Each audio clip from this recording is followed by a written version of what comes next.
God has made it clear that we are His preferred agents of change to the world through the Holy Spirit. But sometimes, when truly no one is available, He'll go straight for us Himself.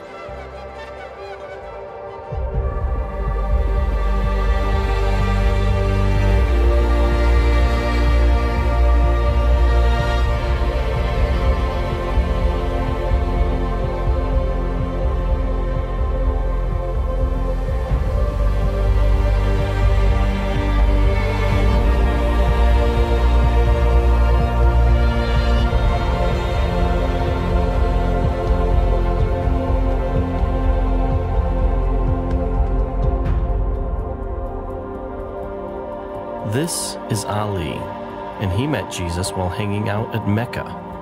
Yeah, you heard me, Mecca, the epicenter for the Muslim faith. When he was younger, Ali was a raging alcoholic, and his drinking got so bad that he moved away from his wife and children in Turkey to Saudi Arabia, simply to protect them from himself. While there, some Muslim friends of his talked him into going on Hajj to Mecca, the great pilgrimage to the holiest place in Islam. So I decided to go, and when I went there, everybody needs to sleep together. And everybody also goes 7 times around the Kaaba. And they were also going to do the namaz. And there I said, well, maybe something good will come of it. And I did the namaz, the ritual prayers also. But I was very ashamed, because I didn't believe in it, and yet I was still doing it. So everybody that night sleeps around the Kaaba. So I slept there. And then in the night, I had this dream, and in the dream, Jesus came. First, he touched my forehead with his hand, and he said, "You have been saved. You have been saved." Then he opened his hand and placed it on my chest, and he said, "You belong to me." One of them, he said, "You are saved," and then, "You belong to me." And he was smiling. And this is what I wanted to say. This is what he looked like. From his waist up, he was naked and shining pure white. He had a beard, like in the pictures, but a little bit longer. His hair and his beard, it was as if every hair was electrified light, shining from every hair. That's how handsome he was. And when he smiled, his teeth were shining white. And I was amazed at the way he stood there. And the lower part of him was like a cloud of melted iron. And in that cloud, he was taken up. And then a voice from here started to talk. And it was really moving around, in the same way that your mouth moves around when you talk. This voice started from right here. That's how it felt to me. So I woke up my friend, and I said to my friend, "Hey, look, do you hear that voice?" He said, "No."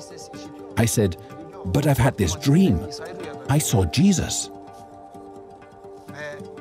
He said, "You ate too much food last night. You've gotten sick. Go back to sleep. What business does Jesus have in Muhammad's capital?" So I tried to go back to sleep, but the voice wouldn't let me. It kept talking to me, just like I'm talking to you. And when it was morning time, the friends came over to me, and they said, "Let's continue on the pilgrimage." And the voice was saying, "No, you're not going to go." It wouldn't let me. And the voice was saying to me, "Go and collect all your stuff and go back to your country. Look for your friends and find them." I didn't understand, but I made up my mind. Okay, I've decided I'm not going to go. I didn't understand it myself. So then I went and took a shower so that I could go back to where I had been. So, in order to take a shower, I got undressed. And I looked in this little mirror, and this part was white.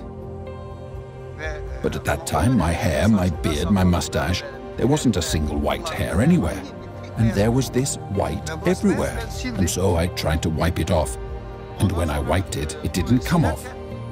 I wiped it with water and soap, and it still didn't go away.